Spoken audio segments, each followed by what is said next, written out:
제1편 이븐 알렉산더. 저자는 듀크 대학에서 의학 박사학위를 받고 하버드 메디컬 스쿨에서 10수년간 교수 및 의사로 근무하고 있는 중이다. 과학학술지에 150여 편의 논문을 게재했고 국제의학 컨퍼런스에서 200회 이상 뇌에 관한 연구 결과를 발표하였으며 뇌와 의식의 작용에 관해 뛰어난 업적을 쌓은 세계적인 뇌과학자이자 신경외과 전문의이다. 이런 그가 2008년 11월 박테리아성 뇌막염이란 희귀병을 앓고 일주일 동안 뇌사 상태에 빠졌다가 아무 일 없었다는 듯 다른 후유증 하나도 없이 기적적으로 살아났다. 인간으로서 생각과 감정을 조절하는 뇌 한 부분의 기능이 완전히 멈춘 것이다. 그는 거의 99.99% 죽은 상태였고 의사들은 인공호흡기를 떼고 사망 선고를 내리기 바로 전인 사후 7일째 혼자 스스로 눈을 번쩍 뜨면서 저승의 문턱에서 바로 이승의 세계로 다시 돌아왔던 것이다. 이것은 기적이었다. 그의 일주일 동안의 임사체험기는 본인이 수십 년간 연구하고 논문을 썼던 현대의학 및 과학의 정설을 뒤엎어버리는 죽음의 비밀을 밝혀 과학자, 특히 뇌과학자로서의 금기를 깬 세계적인 사건이 되었다. 17세기 이후 스웨덴의 최고 과학자였던 스베덴 보리 이후 처음으로 세계 유명 과학자가 사후 세계의 영적 체험을 경험한 최초의 사례가 되었다. 그것도 세계적 권위를 가진 뇌의학자가 말이다. 그의 생생하고도 기적적인 이야기는 과학적이고 물질적인 세계관을 지닌 지식인은 물론이고 일반 시민들의 사후 세계에 대한 궁금증을 해소시켰던 것이다. 저자인 이븐 알렉산더는 과학과 의학에 헌신하는 삶을 살았다. 현대의학의 도구들을 사용해서 환자들을 돕고 치료하면서 인체와 두뇌의 작동에 대해 더 많이 연구하고 배우는 일이 그의 소명이었다. 이븐 알렉산더 왈.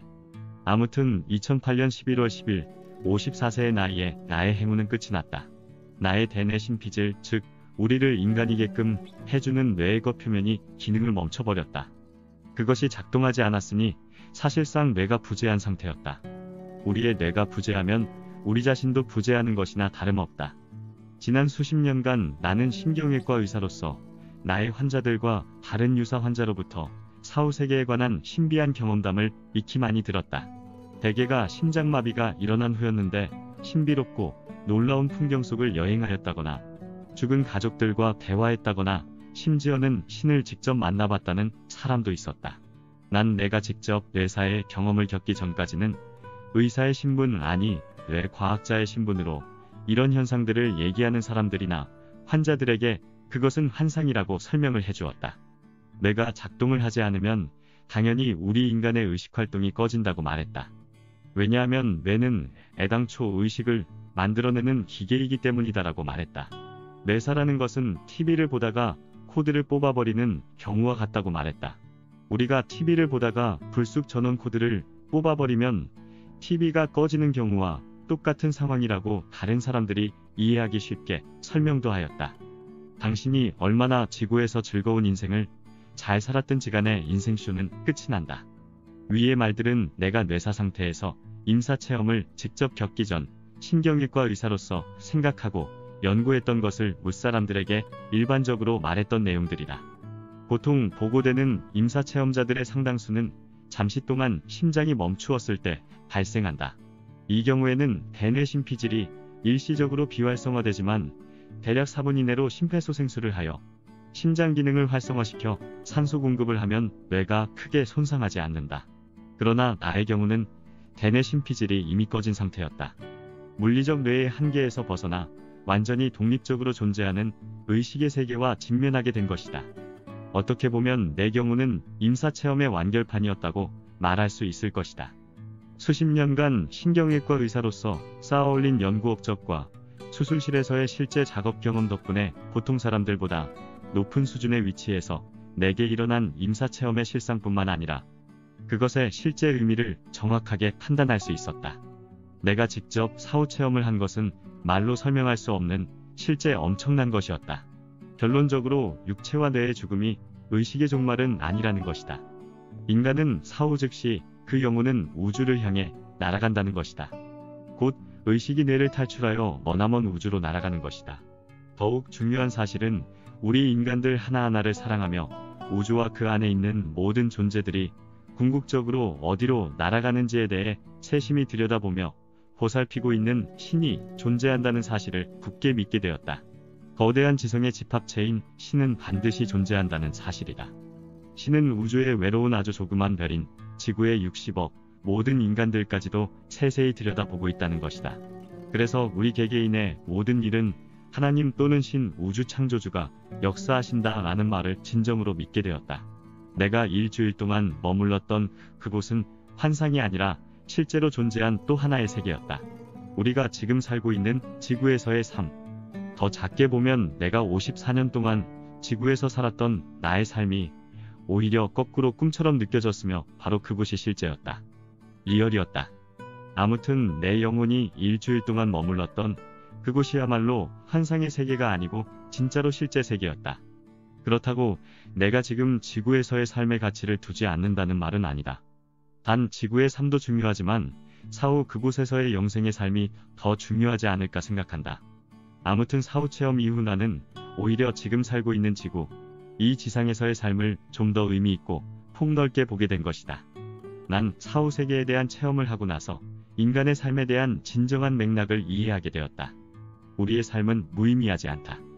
하지만 지금 살고 있는 지구에서는 적어도 우리가 살아가고 있는 대부분의 시간 동안은 이 사실을 알기 어렵다. 내가 비록 일주일간의 혼수 상태였지만 난 그 기간 동안 인류의 비밀을 본 것이다. 과학적으로 본다면 일주일간 뇌사 상태에 있다가 기적적으로 그리고 온전하게 생환한 사람은 역사상 거의 없는 것으로 알고 있다. 아무튼 위의 모든 일들은 뇌과학 및 의식 연구의 최신 개념들을 접한 내가 의학적으로 추론하고 최종 분석해서 내린 결론들이다. 내 인생 역정의 이면에 있는 모든 진실을 깨닫는 순간 나는 모든 사람들에게 이것을 반드시 말해야 한다는 것이 나의 의무인 것을 알았다. 이 작업을 제대로 해내는 일이 지금 내 삶의 중요한 과제가 되었다. 그렇다고 내가 신경외과 의사로서의 직무나 내 삶을 포기하겠다는 뜻은 아니다. 다만 우리의 삶이 육체나 뇌의 죽음과 더불어 같이 끝난다는 것이 아님을 이해하게 된 특권을 누리게 된 지금, 이 몸과 이 지구를 넘어서 우주를 통해 내가 본 것에 대한 것들을 사람들에게 알리는 것이 나의 의무이자 소명이라 생각한다. 이것은 진실이고 진리이기 때문이다. 그럼 사건 발생일로 돌아가 보자. 2008년 11월 8일, 사실 일주일 전부터 가족 모두가 감기 증세가 있었다. 그날 밤 잠자리에 들려고 했을 때 등이 아파오기 시작하여 간단하게 샤워를 하고 다시 잠자리에 들려고 누워서 누운 채로 몸을 살짝 움직였더니 척추에 통증이 몰려왔다. 전날 밤보다 훨씬 더 아팠다.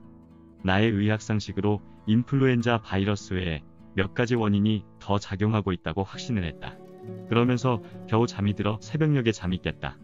통증이 다른 단계로 심화가 되었는지 더 아팠다. 묵직하고도 극도로 참기 힘든 욱신거리는 아픔이 척추의 끝까지 파고들었다. 아내가 나의 신음소리를 듣고 잠이 깼다. 의사들은 본인이 병나는 것 이상으로 정말 싫어하는 게 있다면 바로 환자가 되어 응급실에 실려가는 것이다. 그래서 나는 아내에게 정말 911에 웬만하면 전화를 걸지 말라고 신신당부를 하였다. 그리고 아내의 토닥거림과 속삭임에 나는 스스로 잠이 들어버렸다. 이것이 나의 이승에서의 마지막 시각이었던 것이다. 나의 영혼은 지상에서의 아름다운 찌꺼기를 털어버리고 훨훨 하늘나라로 날아갔다. 나의 영혼이 날아가 첫 도착한 곳은 암흑세계였다. 하기야 우주는 74%의 암흑에너지와 22%의 암흑물질로 이루어져 있기 때문일 것이다. 우주의 96%는 암흑세계다. 그러나 완전히 아무것도 안 보이는 칠흑 같은 정도는 아니고 약간은 어렴풋하게나마 볼 수 있는 암흑세계다. 마치 진흙으로 완전히 뒤덮인 상황인데도 그 속이 뿌옇게 보였다. 밀실 공포증으로 숨막힐 것 같은 그런 느낌이다. 의식은 존재하는데 기억이나 자기 정체성이 없는 의식이다. 마치 우리가 꿈을 꾸고 있을 때 주변에서 무슨 일이 일어나는지 알긴 하는데 꿈속에서 내가 막상 어떤 행동을 취하려고 하면 전혀 취할 수 없는 것처럼 말이다. 그리고 내가 누구인지 무엇인지는 알 수 없는 것처럼 말이다. 소리의 경우도 마찬가지다. 저 멀리서 들리는 규칙적으로 쿵쿵거리는 소리. 멀리서 들리는 듯 하지만 그 소리의 파동이 너무 커서 울릴 정도이다. 심장박동 소리 같지만 더 무겁고 더 기계적이다. 금속과 금속이 부딪히는 소리인데 그 소리는 지구 전체를 진동시키는 것 같은 정도의 소리다. 나에겐 몸이 없다는 것을 어렴풋하게 느낄 수 있었다. 그렇지만 아무튼 나는 그곳에 있었다. 아마 이곳이 어렴풋하게 지상에 살아있을 때 많이 들었던 태고의 공간인 것 같은 느낌이 들었다. 마치 태초의 생명이 시작될 무렵의 시기로 되돌아간 것이다. 나 몰래 나의 뇌를 점령해버린 그 원시적 박테리아와 아메바만 존재하던 시절로 말이다. 나는 선상의 세계에서 의식적으로 얼마나 머물러 있었는지 모른다. 왜냐하면 거기에는 우리가 생각하는 시간 개념이 없기 때문이다. 나는 마치 거기 하늘나라 우주에 애초부터 있었고 앞으로도 영원히 거기에 있을 것이라고 느껴졌기 때문에 우리 지구인들이 생각하는 시간의 의미는 전혀 없었다. 특히 나는 나의 생존 여부 자체에 무관심했기 때문에 오히려 내가 불사신이 된 느낌이었다. 왜냐하면 나는 지구에서 죽어서 내 영혼이 이 우주로 날아와 새로 정착하는 느낌이 아니고 나는 애초부터 여기에서 쭉 살아온 생명체이기 때문이다. 내가 지금 속한 우주의 여러 법칙들에 대해 알 도리도 없었고 이를 알려고도 하지 않았다. 앞으로 어떻게 흘러가도 난 전혀 신경을 쓸 필요가 없었다. 정확히 언제인지 모르나 어느 순간에 나는 내 주위에 있는 어떤 물체들을 자각하게 되었다. 질척이는 거대한 자궁 안에 있는 뿌리 같기도 하고 혈관 같기도 했다. 주위의 모든 것들이 검붉은 색으로 빛나면서 그것들은 저 멀리 위쪽의 어딘가로부터 저 멀리 아래에 어떤 곳으로까지 쭉 뻗어 있었다. 돌이켜 생각해보니 그것들을 바라보는 나는 마치 두더지나 지렁이처럼 땅속 깊숙이 파묻혀 있으면서도 그 주위를 둘러싼 뿌리와 나무들이 얽힌 모체를 볼 수 있는 능력을 가진 것 같았다. 나중에 내가 깨어났을 때 그때 내가 본 우주 영혼의 세계를 지렁이의 시각으로 본 세계라고 나 스스로 명명했다. 아무튼 내가 우주 영혼의 세계에 있을 때 나의 의식은 몽롱하거나 일그러져 있지 않았다. 티벳 사자에서에서 말하는 것처럼 지상에 있을 때보다 오히려 영혼은 5에서 6배 맑아진다고 하지 않았던가. 나는 그냥 제한되어 있을 뿐이었다. 그곳에 있었을 때 나는 사람이 아니었다. 그렇다고 동물도 아니었다. 나는 사람이나 동물이전에 그 이하의 어느 것이었다. 나는 그저 시간이 흐르지 않는 젓갈색 바다 위에 홀로 떠있는 의식 그 자체였다. 그곳에 머무르는 시간이 길어질수록 느껴지는 편안함도 점점 줄어들었다. 처음에는 그 속에 완전히 빠져 있어서 나와 나를 에워싸고 있는 기이하면서도 익숙한 요소들을 전혀 구분하지 못했다. 하지만 시간이란 개념이 전혀 없고 경계가 없는 곳에 깊숙이 잠겨 있다는 느낌이 들었고 내가 결코 이 세계에 속하지 않으며 오히려 내가 덫에 걸린 게 아닌가 하는 느낌이 들었다. 처음 이곳에 도착해서 느낀 소감은 배설물같이 더러운 곳에서 회의한 동물들의 얼굴이 거품처럼 솟아올라와 고통스러운 신음소리를 내거나 귀에 거슬리는 날카로운 소리를 내더니 이내 사라지고 이따금 으르렁대는 소리가 둔탁하게 들리기도 했다. 내가 그 전에 어떤 존재이었나는 기억이 전혀 없다 보니 이곳에서의 시간은 밑도 끝도 없이 펼쳐졌다. 몇 달이 지났을까, 몇 년이 지났을까, 아니 무한한 시간이 흘렀을까. 어느 순간엔가는 처음에 느꼈던 섬뜩하고 공포스러운 느낌이 없어지고 편안하고 안락한 느낌이 들기 시작했다. 그 어둠 속으로부터 나오는 얼굴들이 추악하고 험악해 보일수록 나는 나다라는 의식이 다른 주위에 축축하고 어두운 세계와 분리되어 존재하는 것처럼 느껴졌다. 그리고 나서 어떤 냄새가 느껴지기 시작했다. 배설물 같기도 하고 피 같기도 하고 구토물 같기도 했다. 다른 말로 하자면 그것은 생명체의 냄새 같긴 했는데 자세히 맡아 생각해보니 이건 죽음의 냄새였다. 나는 자각하는 의식이 점점 더 선명해질수록 패닉 상태에 빠져들었다. 내가 누구이고 무엇인지는 몰라도 나의 의식은 내가 있을 곳이 아니니 어서 빨리 이곳을 빠져나가라고 재촉하는 것 같았다. 바로 그 순간에 어둠으로부터 새로운 무언가가 솟아올랐다. 무아지경의 형형색 색깔에 도저히 말로 표현할 수 없는 아름다운 것이 나타났다. 황금빛의 새하얀 가는 빗줄기들이 찬란한 빛을 발하면서 내 주위의 어둠을 하나하나 물리치면서 빛들이 갈래갈래 떨어져 나가는 것이었다. 마치 밤하늘의 불꽃쇼처럼 화려하게 펼쳐졌다가 아라리 부셔져 대지 위로 떨어지듯이 말이다. 말 그대로 장관이었다. 그리고 동시에 소리가 들렸다. 그 음악 소리는 내가 들어본 소리 중에서 최고로 화려하였고 생생히 살아있는 사운드였다. 순백색의 빛이 내려옴과 동시에 그 소리가 내 옆으로 다가와서 울리는 것이 아닌가. 나는 황홀한 무아지경으로 빠져들었다. 그리고 바로 그 빛의 한중한 가운데로부터 무언가 나타났다. 난 최대한 깨어있는 의식으로 그것이 무엇인지 알아내려고 노력을 했다. 맞다, 바로 열려있는 홀 구멍이었다. 나는 그 구멍 속으로 나도 모르는 사이에 빨려 들어갔다. 나는 그 안에 존재해 있었다. 내가 이 순간을 의식하는 순간 나는 상승하기 시작했다. 나는 완전히 그 구멍 속으로 들어가 전혀 차원이 다른 세계에 놓이게 되었다. 내가 도착한 곳은 지금껏 보지 못한 가장 이상적이고 가장 아름다운 낙원이었다. 내 아래로는 전원 풍경이 펼쳐졌다. 푸르고 무성하게 우거진 지구의 모습 같았다. 맞다. 바로 지구였다. 내가 알지 못하는 지구의 한 장소위를 날고 있었다. 나무들, 들판, 시냇물, 폭포, 그리고 여기저기 사람들이 보였다. 웃고 노는 아이들도 있었다. 사람들은 둥글게 모여서 노래하고 춤을 췄고 그들만큼이나 즐거워 보이는 강아지가 펄쩍펄쩍 뛰며 돌아다녔다. 그들은 단순하면서도 아름다운 옷을 입고 있었는데 주변의 만발한 꽃과 나무들은 저마다의 아름다움을 뽐내고 있었다. 믿을 수 없을 만큼 아름다운 꿈의 세상. 그런데 꿈은 아니었다. 나는 내가 어디에 있는지, 심지어는 내가 무엇인지도 몰랐지만 한 가지 의식만은 확실했다. 내가 있는 곳은 확실한 현실이었다. 내 영혼이, 아니 실제 내가 이곳에서 얼마나 오랫동안 날아다녔는지 알 수 없었다. 그런데 어느 순간 내가 혼자 있는 게 아니라는 걸 깨달았다. 누군가 내 옆에 있었다. 광대뼈가 도드라진 푸른 눈의 아름다운 여자였다. 그녀는 아까 그 아랫마을에 있는 사람들과 비슷한 농부 옷을 입고 있었다. 황갈색을 띤 그녀의 긴 머리는 막 샴푸로 머리를 감은 듯 풋풋하고 향기로운 냄새를 솔솔 풍기고 있었다. 나는 그녀와 함께 어떤 물체의 표면 위를 타고 날고 있었다. 그것은 이루 말할 수 없이 생생한 색채를 띤 복잡한 무늬를 가진 나비의 날개였다. 우리 주변에는 수백만 마리의 나비들이 있었다.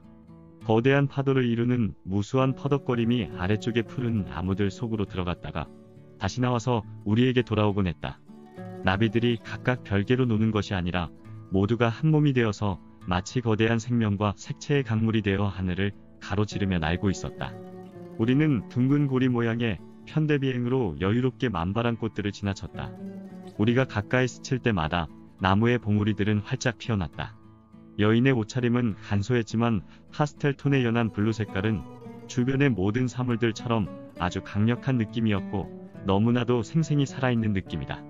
그간에 어떤 힘든 일을 당했다 할지라도 지금까지 살아온 삶 전체가 진실로 살만한 가치가 있었다고 느꼈다.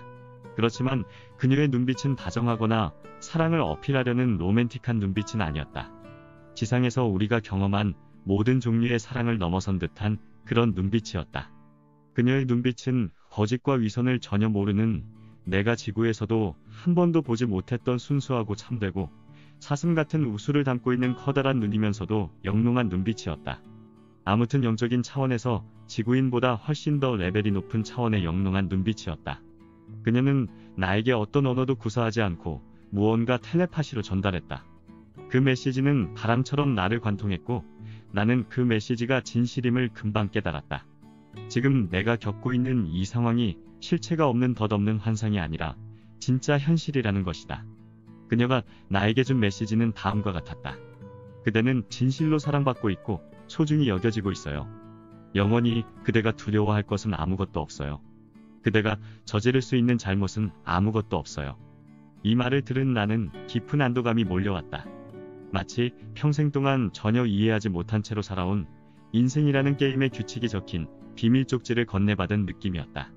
그리고 그녀는 다음과 같은 말을 텔레파시로 또 전달을 하였다. 우리는 여기서 당신에게 많은 것을 보여줄 거예요. 하지만 결국에는 당신은 다시 지상세계인 지구로 돌아갈 것이에요. 난 궁금했다. 어디로 돌아간다는 말인가? 언뜻 내 영혼에 뇌리에 스쳤다. 난 지금 천국에 있는데, 그리고 어엿하게 존재하고 있는데 말이다. 순간 내가 어디서부터 날아온 건가? 하는 의구심이 들었다. 나는 바로 여기에 존재하는 오직 나인데 말이다.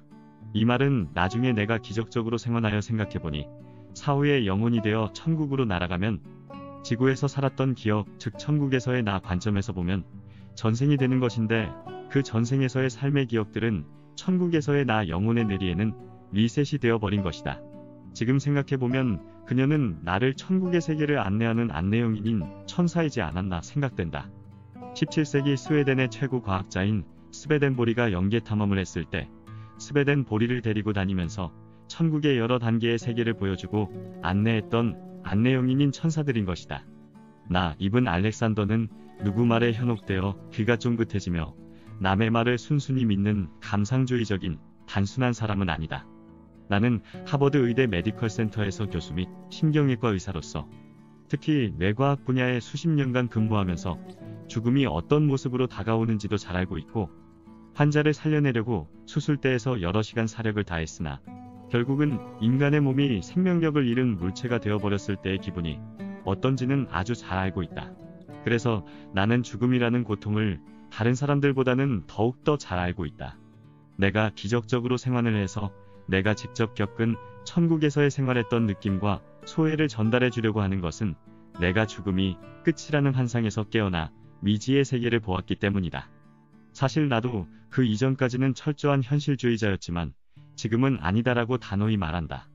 그리고 앞으로의 나의 소명은 뇌과학자로서 임무를 충실히 이행하면서 영혼의 세계, 미지의 세계, 천국에서 본 모든 것들을 우리 인류에게 진실을 전달하는 것이 나의 소망이며 우리 지구 인간 모두가 깨달음의 경지에 도달하는 것이 나의 간절한 바람이다. 나는 천국을 보았다. 제2편 이븐 알렉산더. 무언가가 나를 잡아당기는 듯했다. 나는 중심 근원에서 점점 멀리 떨어져 나가고 있었다. 중심 근원의 잉크처럼 선명한 어둠은 관문이 싱싱하고 푸르른 눈부신 풍경 속으로 사라졌다. 아래로는 나무들, 반짝이는 개울, 그리고 폭포와 어우러진 마을 사람들이 다시 보였고 그 위로는 천사들이 구부러진 활시위 모양으로 날고 있었다. 나의 동반자도 그곳에 있었다. 내가 중심 근원을 여행하는 동안 나의 안내용인인 천사도 동그란 형태로 내내 그곳에 있었다. 안내용인인 천사가 나 이븐 알렉산더에게 이렇게 말했다. 우리는 당신에게 많은 것을 보여줄 것입니다. 중심 근원의 칠흑 같은 암흑의 입구에서 전에 말했던 메시지가 나에게 텔레파시로 전달되었다. 즉, 이 말은 내가 지렁이 시야의 세계로 돌아간다는 뜻이다. 그러나 나는 이번에는 당황하지 않았다. 어둠 속에서도 나는 그 너머에 무엇이 있는지 알았기 때문에 처음에 우왕좌왕하면서 겪었던 공포와 두려움은 전혀 없었다. 관문에서 흘러나오는 거룩한 음악 소리가 점점 작아지고 맥박 같은 고동 소리가 들려도 나는 전혀 두렵지 않았다. 거품처럼 솟아올랐다가 쓰러지는 얼굴들, 저 위에서 뻗어내려오는 동맥처럼 생긴 뿌리들이 이젠 공포로 다가오지 않았다. 왜냐하면 나는 내가 이곳에 속한 사람이 아니라 단지 방문객이라는 사실을 이해했기 때문이다. 이 전체의 여정이 일종의 투어였다는 생각이 떠올랐다. 우리 눈에는 보이지 않는 영적인 세계에 대한 광범위한 둘러보기였다. 잘 짜여진 관광 일정처럼 모든 계층과 모든 차원에 대한 탐험 일정이었던 것이다. 내 육체에서 벗어난 의식이 지렁이 시야의 세계에 속한 진흙같이 어두운 지역에서부터 푸르게 빛나는 관문을 지나 중심 근원의 신성한 어둠에 이르기까지 나는 여러 번 왔다 갔다 했다. 그곳의 시간을 우리의 시간 개념으로는 도저히 설명할 수 없다. 난 사실 중심 근원에 갔을 때 우주의 심오함을 단박에 깨우칠 줄 알았는데 전혀 그렇지를 못했다. 나는 우주에 존재하고 있는 모든 것들을 이해하는 것이 불가능하다는 것을 깨달았다. 하지만 이 모든 것은 나에게는 크게 중요치 않았다. 나는 결국 궁극적으로 우리네 삶에 정말로 유일하게 중요한 것이 무엇인지를 깨달았기 때문이다. 내가 처음 천국의 관문에 들어섰을 때 나비의 날개 위에 같이 있었던 나의 안내천사에게 이미 그것을 전해 들은 바 있었기 때문이다. 그 천사왈, 그대는 사랑받고 있고 매우 소중히 여겨지고 있습니다. 그대는 두려워할 것이 하나도 없습니다. 그대가 저지를 수 있는 잘못은 없습니다. 이 세 마디였다. 결국 이 말은 그대는 사랑받고 있습니다 라는 말이다. 성경에도 나와 있듯이 믿음, 소망, 사랑 중에 그 중에 제일 으뜸은 사랑이다. 모든 인간사의 핵심은 사랑이다. 바로 조건 없는 사랑이야말로 우리 지구의 모든 것을 맑게 정화시켜주는 핵심 단어인 것이다. 어머니가 아이에게 젖을 물리며 자기 자식을 바라보는 눈빛이 바로 진정한 사랑인 것이다. 이것을 광의로 해석한다면 사랑이야말로 살아있는 모든 본질 속에서 가장 위대한 진실일 것이다. 즉, 사랑은 세상에서 가장 중요한 감정일 뿐만 아니라 또한 유일하게 중요한 과학적 진실이기도 하다는 말이다. 마음 깊은 곳에서 우리는 이러한 진실을 이미 알고 있다. 즉, 우리의 무의식은 존재의 근원을 알고 있다는 것이다. 단지 우리가 우리의 영적 능력을 개발시키지 않고 있고 무의식의 분야를 간과하고 오직 가시적인 물질 분야에만 익숙해져 있고 그 관점에서만 세상을 바라보고 있기 때문이다. 비가시적인 영적인 분야, 즉 영혼에 대해서는 무시하면서 애써 잊고 지내고 있기 때문이다.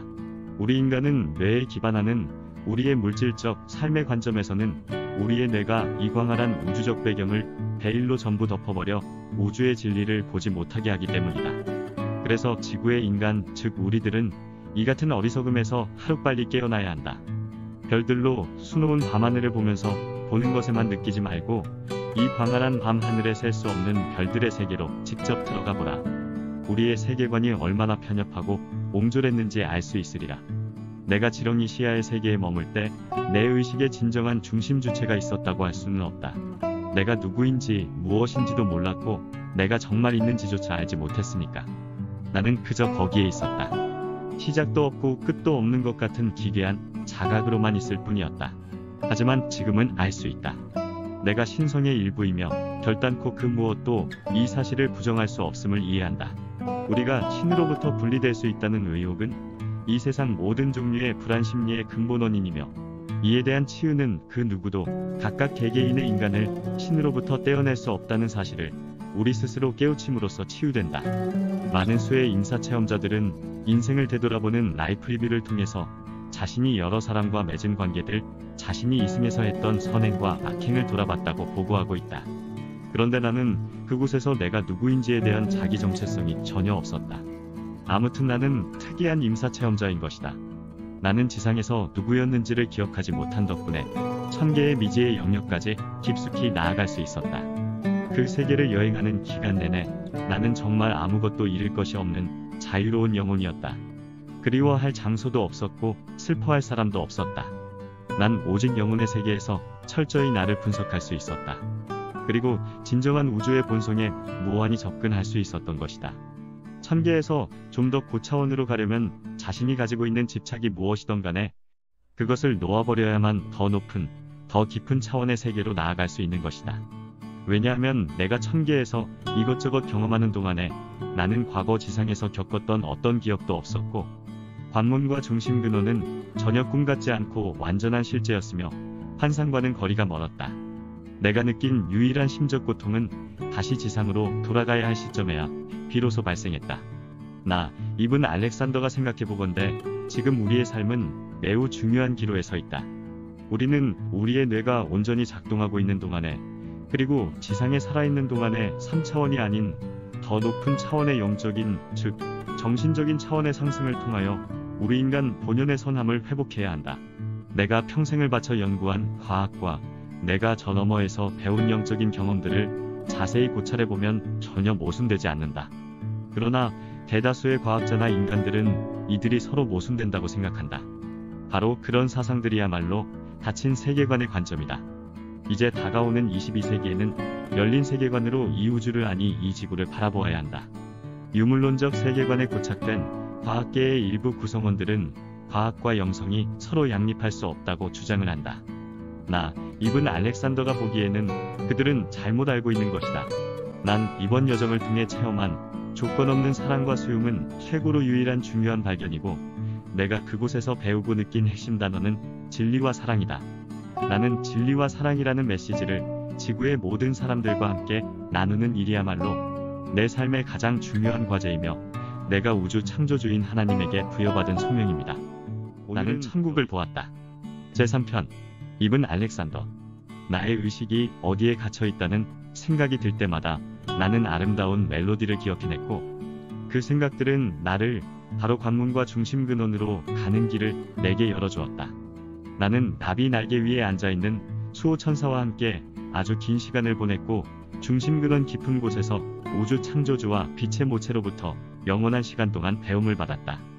그러는 동안 저절로 나의 자각 범위가 넓어졌다. 어찌나 넓어졌는지 온 우주를 다 받아들일 수 있는 것만 같았다. 난 이 우주로 와서 그동안 내가 지구에서 느꼈던 의식이 얼마나 협소하고 제한적인가를 알게 되었다. 나는 중심 근원의 한가운데로 더 깊이 여행하게 되면서 우주의 심오함을 더욱더 느끼게 되었다. 지구에서 지낸 나의 삶들이 우주 창조주의 의지대로 움직였다는 것을 알고 소름이 끼쳤다. 나는 적어도 지구에서의 삶을 그래도 내 맘대로 살았다고 생각했는데 그게 아니었다니 그저 어안이 벙벙하고 놀라울 따름이었다. 난 여기서 지상의 삶의 기억들을 잊어버렸는데도 지금은 내가 진실로 누구인지를 기억할 수 있었다. 나는 믿기 어려울 정도로 우주는 광활하고 아주 복합적이며 오직 사랑으로만 지배되는 그런 우주의 시민이었다. 그러다가 한 번은 나비를 타고 안내천사와 함께 중심 근원의 관문까지 왔는데 다시 들어갈 수 없음을 알았다. 그때까지 나를 높은 차원의 영역으로 데려다주는 역할을 해주었던 회전하는 멜로디가 더 이상 나를 데려다주지 않았다. 천국의 문이 닫힌 것이다. 내가 지상에서 느끼고 겪었던 모든 절망감과 실망, 좌절, 상실감보다 충격이 훨씬 더 컸다. 사실 우리가 지상에서 경험하는 모든 상실감들은 어떤 근본적인 상실감들의 변형일 뿐이다. 천국의 문이 닫혀 들어가지 못한다는 상실감이 바로 이 근본적인 상실감이 아닐까 생각한다. 천국에서는 감정들이 다르게 느껴진다. 천국에서도 지상에서 느꼈던 모든 인간적 감정들을 그대로 다 느끼지만 천국에서 느끼는 감정들은 모든 것이 더 깊고 광활하다. 즉, 내면에서만 느껴지는 게 아니라 외부에서도 느껴진다. 여기 지상에서 당신의 기분이 변할 때마다 날씨가 덩따라 바뀐다고 생각해보아라. 예를 들어 당신이 눈물을 흘리면 소나기가 쏟아지고 그러다가 당신이 벼랑간 웃으면 바로 먹구름이 걷어지면서 활짝 비개인 파란 하늘로 바뀌는 것을 상상해봐라. 이 얼마나 웅대하고 스케일이 큰지 말이다. 아무튼 천국에서는 기분의 변화가 이렇게 광대한 결과로 나타납니다. 우리 인간은 지상에서 생각 따로 행동 따로 할 수 있습니다. 그러나 천국에서는 생각이 곧 행동입니다. 그래서 마음 즉 생각하는 자체도 사념체이면서 이 또한 에너지를 갖고 있기 때문에 바로 행동으로 나타내어지는 것입니다. 그래서 천국에서는 내면과 외부라는 것이 구분할 수 없으며 존재하지도 않습니다. 아무튼 천국의 문이 닫혀 억장이 무너진 나는 끝없는 슬픔의 세계로 빠져들었습니다. 마치 내가 탄 타이타닉호가 대서양에 침몰하는 기분이었습니다. 동시에 커다란 벽 같은 구름들을 통과하여 나는 아래로 이동했다. 주위에서 온통 속삭이는 소리들이 들렸지만 무슨 말인지 알아들을 수 없었습니다. 그러다가 나는 저 멀리 수많은 존재들이 무릎을 꿇은 채 둥근 원으로 나를 에워싸고 있다는 것을 알았습니다. 어둠 저편에서 내 위와 내 아래에 쫙 깔린 보일 듯 말 듯한 여러 층의 존재들이 무엇을 하고 있었는지 알 것 같았다. 그들은 나를 위해 기도를 하고 있었던 것이다. 이런 기도들이 나에게 큰 힘이 되었다. 아마도 나는 그 덕에 내가 매우 슬펐음에도 불구하고 내 안의 마음에서는 왠지 모르게 모든 것이 잘 되리라는 믿음이 생겼던 것 같다. 이 존재들은 내가 전환 과정을 거치고 있다는 것을 알고 있어서인지 내 마음 상태를 긍정적으로 유지할 수 있도록 노래하고 기도하고 있었다. 그래서 나는 미지의 영역으로 날아가고 있었지만 그 시점에서 나는 완전한 믿음과 신뢰를 가질 수가 있었다. 나비 날개 위에 같이 앉아 있었던 안내천사와 무한한 사랑의 신이 내게 약속했듯이 나는 보살핌을 받게 될 것이고 내가 어디에 있든 천국이 나와 함께 있으리라는 것을 굳게 믿었다. 그 천국은 우주 창조주의 형태로 혹은 나비 날개 위에 앉아 있었던 나의 수호천사의 모습으로 다시 올 것이라고 믿었다. 우리에게는 우리를 관찰하고 살펴보는 존재가 있다. 바로 관찰자율과라는 것이다. 잠시 잊고 지냈지만 나의 수호천사들인 것이다. 그들의 존재에 대해 보통 사람들은 부정을 하고 있지만 적어도 내 눈에 보이는 그들은 바로 우리 인간들이 진정성 있게 간절한 소망으로 마음을 열면 보이는 수호천사다. 그들은 우리 인간 각 개인당 대 6명으로 구성되어 있다. 그들이야말로 지상에서 우리 인간의 삶을 아무 조건 없는 사랑으로 도와주려고 기다리는 그런 존재들이다. 이 지구상에 사랑받지 못하는 사람은 아무도 없다. 우리 모두는 우리가 알고 있는 그 이상으로 우리를 아껴주는 우주 창조주의 깊은 관심을 받고 있고 보이지 않는 보살핌을 받고 있다. 나입은 알렉산더는 이렇게 말하고 있다. 실제, 리얼, 나는 결코 이 한 단어가 우리를 이토록 철저하게 속일 수 있다는 사실을 깨닫지 못했다. 의과대학에서나 학교에서 내가 배운 방식은 어떤 사물이 실제로 현실적이거나 현실이 아니거나 이렇게 양분된 사고방식을 교육받았다. 하지만 내가 일주일간의 혼수 상태였을 때 나의 뇌는 보통 임사체험자들의 경험대로 잘못된 방식으로 작동된 것이 아니라 아예 스위치가 꺼져버린 것이었다. 혼수 상태에 있었던 대부분의 시간 동안에 나의 머릿속에 뇌의 원시적 부분, 즉 생존을 담당하는 부분들은 거의 망가진 상태였다. 모든 뇌과학자들이 인간의 고유한 면을 담당한다고 설명하는 그 부분이 나는 완전히 꺼져버린 상태였던 것이다. 이것은 그동안 병원에서 찍었던 나의 모든 엑스레이 사진들, 병원 기록들, 신경검사들, 즉 일주일 동안 정밀하게 기록한 모든 자료들을 통해 알 수 있었다.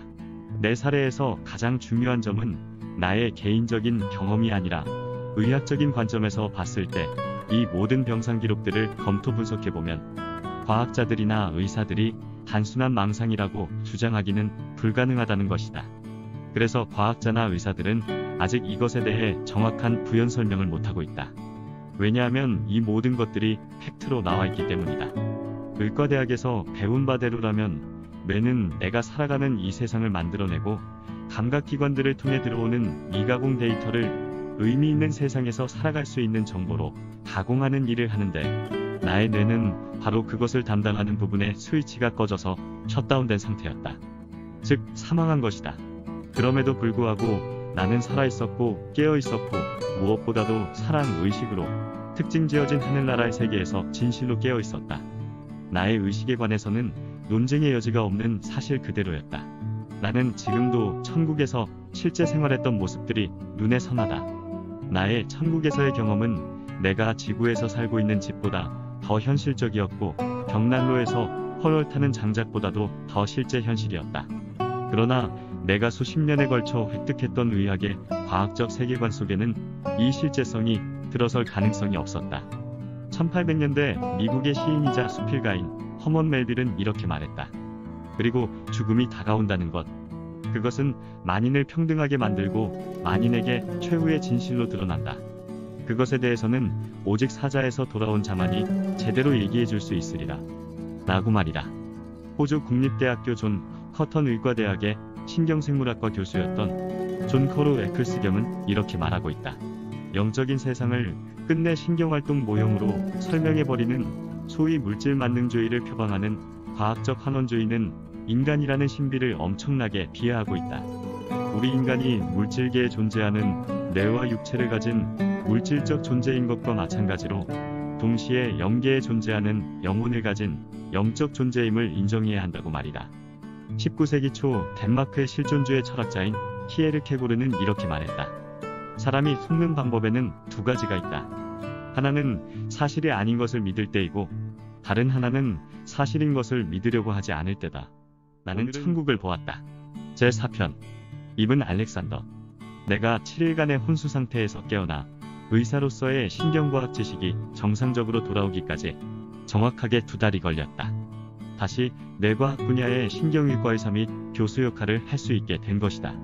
지금 생각해보면 완전 기적이었다.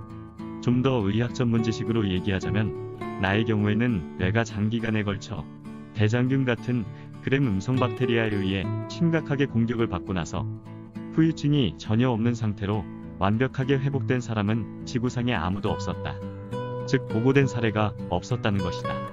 일단 지식들이 돌아온 후로부터 나는 거의 뇌사 상태에서의 일주일간 경험이 내가 40여 년간 인간의 두뇌와 그리고 우주에 관하여 진짜 무엇이 그 실체를 구성하는지에 대해 배워왔던 모든 지식들이 내가 영혼의 세계에서 느꼈던 사실과 얼마나 모순이 되는지를 알았다. 내가 혼수 상태에 빠졌을 당시 나는 세계적으로 권위 있는 연구기관에서 평생을 보낸 속세의 의사였으며 특히 인간의 뇌와 의식 관계를 연구하는 사람이었다.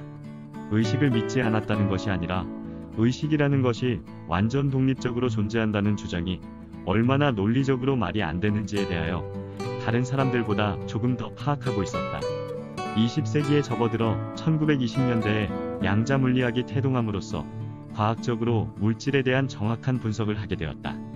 초극대 전자현미경의 발달 덕분에 우리는 좀 더 자세하게 물질을 들여다볼 수 있었다. 특히 원자 이하의 수준, 즉 미립자 수준에서는 현재의 인간과 인간과 물질 등 모든 사물들의 관계가 분리되어 있지 않고 한 덩어리라는 것이다. 즉 원자 이하의 세계에서 보면 지금 우리가 살고 있는 지구상의 모든 객체들이 분리된 세계라고 느끼는 것이 환상이라는 것이다. 극미한 차원의 영역에서는 물리적 우주의 모든 사물들이 서로 아주 가깝게 연결되어 있다는 것이다. 그 어떤 사물도 존재치 않고 실제로도 있지 않고 오로지 에너지의 진동과 파동, 그리고 그의 상호작용들만 존재한다. 이러한 진실들이 이미 명백히 드러났지만 대부분의 우리 인간들은 아직까지도 이러한 진리를 이해하지 못하고 있다. 아무튼 인간의 의식을 배제한 채로 우주의 핵심적인 진실을 추구하는 것은 불가능하다. 나이븐 알렉산더도 임사체험 전까지는 의식은 물리적 과정의 하나의 부산물밖에 되지 않는다고 생각했지만 지금 생각은 아니다.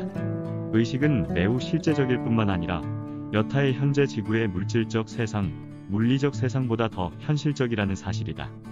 아마 우주에 있는 모든 것의 근본은 의식이다. 이러한 통찰들은 수많은 과학자들의 연구에도 불구하고 이해의 틀 속으로 통합하지 못했다. 아직까지 많은 과학자들이 통합을 시도했지만 양자역학과 상대성 이론을 결합시켜 의식을 통합적으로 제시하는 모든 것의 이론이 존재하지 않는다. 이렇게 영혼의 세계는 미지의 세계다. 우주 창조주의 마음세계는 이렇게 오묘하고 신비하다. 지구를 포함한 모든 우주의 물리적 물체들은 원자로 구성되어 있다. 그렇지만 그 원자는 다시 양성자, 전자, 중성자로 구성되어 있는데 모두 입자들이다. 아주 작은 미립자들이다. 그런데 아직 물리학자들도 이런 미립자들이 무엇으로 구성되어 있는지는 솔직히 모른다. 하지만 미립자들에 대한 우리가 알고 있는 한 가지는 이 광활한 우주 속에서 각각의 입자들은 다른 입자와 연결되어 있다는 사실이다. 가장 깊은 수준에서 볼 때 모든 미립자들은 서로 연결되어 있다. 나이븐 알렉산더도 사후세계를 경험하기 전에는 이런 현대 물리학의 개념들을 전반적으로 알고는 있었지만 나와는 상관없는 것으로 느꼈었다. 미립자 단위의 물리학은 전혀 내 상과는 동떨어져 있었다. 그런 이론이 사실일지는 몰라도 나의 일상생활과는 무관했다. 그런데 사후세계에서 내가 직접적으로 이런 사실들을 경험하게 되고 나서부터는 나이븐 알렉산더는 자신있게 말할 수 있다. 내 영혼이 관문 그리고 우주의 중심 근원에 있었을 때 나는 미처 생각지도 못한 상태에서 사실상 과학 분야의 일을 행하고 있었다고 말이다. 내가 우주에서 행한 이 과학이야말로 우리 인간이 가진 가장 진실하고 정교한 도구에 의존하고 있는데 이 도구가 바로 우리의 의식이라는 것이다. 의식 그 자체가 각 개개인의 영혼인 것이다. 그렇지만 대부분의 과학자들은 의식 그 자체를 그저 물리적 과정의 부산물에 지나지 않는다고 생각하고 있으며 실제로 존재치도 않는다고 보고 있기 때문이다. 그러나 1990년대에 들어서 우리 인간의 의식을 연구하고 있는 의학 분야의 신경과학과 심리철학의 리더들 상당수는 이제는 예전의 생각을 접고 의식이라는 것을 달리 생각하고 있다. 아무튼 지난 수십 년간 이 리더들은 의식이 결코 간단하지 않은 문제임을 인정하기에 이르렀다. 이렇게 의식에 대해 과학자와 의학자 사이에 관심의 폭이 커졌다. 1996년에 데이비드 차머스가 쓴 의식적인 마음이라는 책에 명확하게 여러 가지 궁금증을 제시하고 있다. 마치 푸엔카레의 정리 등 세계의 수학 분야에 칠 때 난제처럼 말이다. 하기야 지금은 7문제 중에서 푸엔카레 문제만 러시아 수학자 페렐만에 의해서 풀렸지만 말이다. 그러면 문제를 한번 들여다보자. 첫째, 인간의 뇌기능으로부터 어떻게 해서 의식이 발생하는가? 둘째, 의식은 그에 수반되는 행동과 어떤 관계가 있는가? 셋째, 인식된 세상과 실제 세상은 어떤 관계인가? 이 문제에 대한 해답이 과학 바깥에 있다고 해서 하찮은 문제는 더욱더 아니다. 이런 문제는 과학의 분야를 초월하고 있는 문제라 여기고 과학자들은 사실은 내가 모르는 분야이다라고 이실직고하고 영적인 분야로 해결해야 정답을 찾을 수 있다고 말을 해야 되지 않을까 생각한다. 아무튼 현재의 우리 인간들은 물질 문명만 숭배하는 종족으로 변질되고 말았다. 그 결과 우리 인간은 존재의 핵심을 이루는 깊은 신비, 즉 우리 인간은 의식과의 접촉 능력을 아예 상실해 버렸기 때문이다. 그렇지만 근대 이전의 종교들은 각 종교가 주장하는 서로 다른 세계관을 통해 이 신비한 의식을 잘 인식하고 가까이 하고 있었지만 현대에 이르러서는 과학기술의 발전과 더불어 물질 세계에 현혹되어 우리 인간의 본연의 영성을 모두 잃어버린 것이다.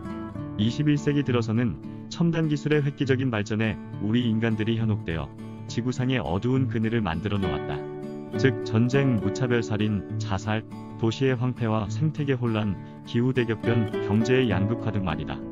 더욱더 심각한 것은 우리 모두 물질 만능주의에 빠져들어 우리 인간 개개인의 성공을 그의 잣대로만 평가하고 거기에 따라서 우리 인간 본연의 선함이 완전히 말살되었고 오직 돈이 인간을 지배하는 세상이 온 것이다. 그래서 많은 지구의 인간들이 삶의 의미와 기쁨을 상실했고 우리의 삶이 존재의 장엄한 체계와 영원한 조화를 이루고 있다는 신의 섭리, 즉 진리조차도 모르고 하루하루 아등바등 살아가고 있는 현실이 너무 안타까울 뿐이다. 요즘 원격 투시, 초능력, 염력, 신통력, 텔레파시, 예지능력 등 확장된 의식의 현상을 과학계는 철저히 배제하고 있다. 나이븐 알렉산더도 사후 체험을 경험하기 이전에는 과학적인 결과가 진실인 것만 믿고 그 외 다른 현상들을 아예 거짓이라 생각하고 데이터를 검증하는 일조차 거부했었다. 오히려 그런 데이터를 분석해달라고 가져오는 사람조차 색안경을 끼고 보는 일도 허다했었다. 과학자들은 거의 대부분 그들의 압도적인 증거에도 불구하고 이를 의도적으로 무시하려고 하는 사람들이다. 사실을 살펴보려는 노력도 하지 않은 채 진실을 안다고 믿고 있는 격이다. 이처럼 세상의 모든 것을 실험 결과로 증명된 것만 믿는 과학적 회의론자들은 우리 인간의 존재에 대한 진실을, 이런 영적인 현상들에 대해 좀 더 노력하고 연구해야 한다고 나는 생각한다. 나이븐 알렉산더는 혼수 상태에서의 일주일간의 여정을 통해 이 낮은 수준의 물리적 세계를 떠나 전지전능한 창조주의 거주처인 천국을 방문함으로써 우리 인간의 지식 수준과 경이로운 신이 가진 의식 분야에 대해 너무 간극의 차이가 심하다는 것을 알게 되었다. 우리 인간이 가지고 있는 의식에 대한 것을 이해하는 것이 바로 우주의 신비를 푸는 단초인 것이다. 우주를 정말 깊이 있게 탐구하려면 우리 인간의 의식이 하고 있는 그 근본적인 역할을 밝혀내야 한다. 그래서 현대 양자역학의 대가들인 베르너 하이젠베르그, 골프강 파울리, 닐스 보어, 에어빈 슈레딩거, 제임스 진스경은 이에 대한 답을 찾기 위해 신비주의적인 세계관에 관심을 기울이게 되었다. 이들은 인간의 의식을 배제한 채로 현실을 설명할 수 없음을 깨달았기 때문이다. 나이븐 알렉산더가 저 너머에서 발견한 사실은 우주는 우리 인간이 묘사할 수 없을 정도로 거대하고 복합적이라는 것과 우리 인간의 의식이야말로 존재하는 모든 것의 기초라는 것이다. 아무튼 내 경험을 특이하게 만들어준 것은 의식이라는 영의 역할이 근본적이라는 사실이다. 이 말은 우리의 의식이 곧 영혼이라는 것이다. 이를테면 나는 이 의식이라는 단어의 실체를 이론적으로 배운 게 아니라 마치 북극의 강한 바람이 얼굴에 달려들듯이 너무나 직접적이고 압도적인 방식으로 깨달았던 것이다. 그래서 우리 인간의 의식은 우주 안에서 복잡하게 혼자 빠져나올 수 없는 형식으로 얽혀져 있는 것이다. 결국은 내가 나인 게 아니고 바로 내가 우주다라는 사실이다. 그러니 우리 인간 개개인을 포함한 지구상에서 일어나고 있는 모든 현상의 실체들은 우주가 계획했던 대로 행동하는 객체이자 주체인 것이다. 나는 천국을 보았다. 제5편 마지막 편. 이븐 알렉산더.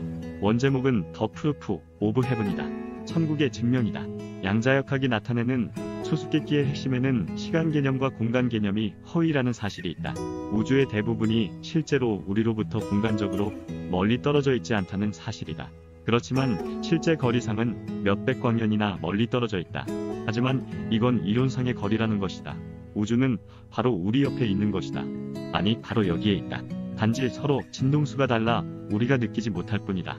만일 진동수나 파동수가 같다면 우리가 바람처럼 보이지는 않지만 느낄 수 있어서 바람의 존재를 느끼듯이 우주를 느낄 수 있지 않을까 생각한다. 우리 인간은 눈에 보이는 것, 그리고 실제 본인이 느끼는 것만 진실이라고 믿는다. 그래서 우리는 인식의 한계를 확장할 필요가 있는 것이다. 그래야 영혼, 우주, 진리, 신의 섭리 등을 직간접적으로 체감할 수 있을 것이다. 우리는 우리의 독특한 감각기관들로 둘러싸여 원자의 양자에서부터 우주 전체에 이르기까지 우리의 지각에 비례하여 축소된 우리에게 익숙한 시간과 공간의 차원에서 살아간다. 고대 그리스인들은 오래전에 이 모든 것을 발견했는데 나이븐 알렉산더는 그들이 이미 알아차린 것을 이제서야 겨우 발견하고 있다. 우주 속의 그 어떤 차원이나 우주의 높은 수준을 정말 이해하려면 그 차원의 일부가 되어야만 이해가 가능하게끔 형성되어 있다. 그래서 우리는 차원을 한 단계라도 상승시키려고 영성에 관심 있는 사람들은 기도와 명상과 각종 수양을 통하여 노력하고 있는 것이다. 아무튼 우주의 대현상을 이해하려면 우리 인간 뇌의 어떤 한 부분이 이미 우주를 지니고 있다는 사실을 기꺼이 받아들여야 한다. 우주에는 시작이나 끝이 없으며 우주의 모든 입자 속에는 신이 현존하고 있다.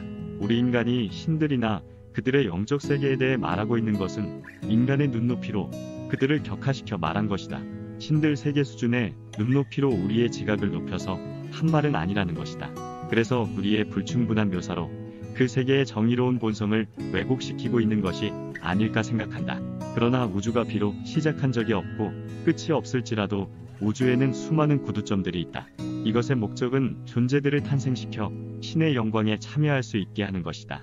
지상에 있는 우리들이 물질이 유일한 현실이고 나머지 모든 것들은, 여기서 모든 것들이란 나의 생각, 의식, 관념, 영혼, 감정들을 말한다. 아무튼 이 모든 것들의 시초가 물질계로부터 만들어진 것이라고 믿었던 나 같은 사람들이 영적인 우주 본성에 대해 얼마나 그동안 나 자신이 눈이 멀었는지를 이해하게 되었다. 성경의 요한복음 9장 25절에 이런 말씀이 있다. 내가 눈이 멀었다가 지금은 보게 되었다. 란 말씀의 의미가 진정으로 나이븐 알렉산더에게 새롭게 다가왔다. 이러한 발견은 내게 커다란 영감을 주었다. 왜냐하면 우리 모두의 육체와 뇌를 뒤로한 채 그것의 제한된 특성과 결별하게 될 때 우리가 얼마나 놀라운 수준의 교감과 이해를 경험하게 될지를 깨달았기 때문이다. 그래서 우리는 죽음 뒤편의 세계를 얼핏 보기 위해 반드시 죽다시피 하지 않아도 된다는 점이다. 우리 인간의 삶의 참된 의미는 진리를 구하는 길이다. 쉽게 말하면 나는 누구인가? 라는 존재의 근원에 대한 질문이다. 이 진리에 접근하기 위해 우리는 각자 기도와 명상을 통해 자신의 의식 속으로 깊이 들어가야 한다. 이븐 알렉산더는 15일간의 거의 죽음에 다다른 상태에서의 임사 상태에서의 기간 동안 우주 창조주의 목소리를 직접 듣거나 혹은 얼굴을 어렴풋이라도 보지는 못했지만 창조주의 생각들을 통해 나이븐 알렉산더에게 말을 거는 것 같았는데, 그 생각들은 거대한 파도 물결처럼 나에게 밀려오고 내 주변의 모든 것들을 뒤흔들면서 존재의식보다 더 깊숙한 구조물이 있다는 것을 보여주는 듯했다. 나중에 누가 나에게 신과 직접 소통하였느냐 하고 물어본다면 나는 확실히 그렇다고 대답하겠다. 신과 대화한다는 것은 우리가 상상할 수 있는 최고의 경험인 동시에 가장 신비로운 경험이다. 이 신비로운 경험이 자연스러운 경험으로 인식의 전환이 필요하다. 왜냐하면 우리는 하루하루 옆에 있는 신과 일거수일투족을 같이 하고 있기 때문입니다. 단지 우리가 모르고 있고 활용을 못하고 있기 때문이지 않을까 생각한다. 신은 언제나 전지전능하시고 인격적인 모습으로, 그리고 조건 없는 사랑의 모습으로 우리 마음 안에 있기 때문입니다. 신과 신성하게 연결된 우리는 모두 하나인 것입니다. 그럼 오늘은 여기서 이만 줄일까 합니다. 모두들 행복하십시오. 감사합니다.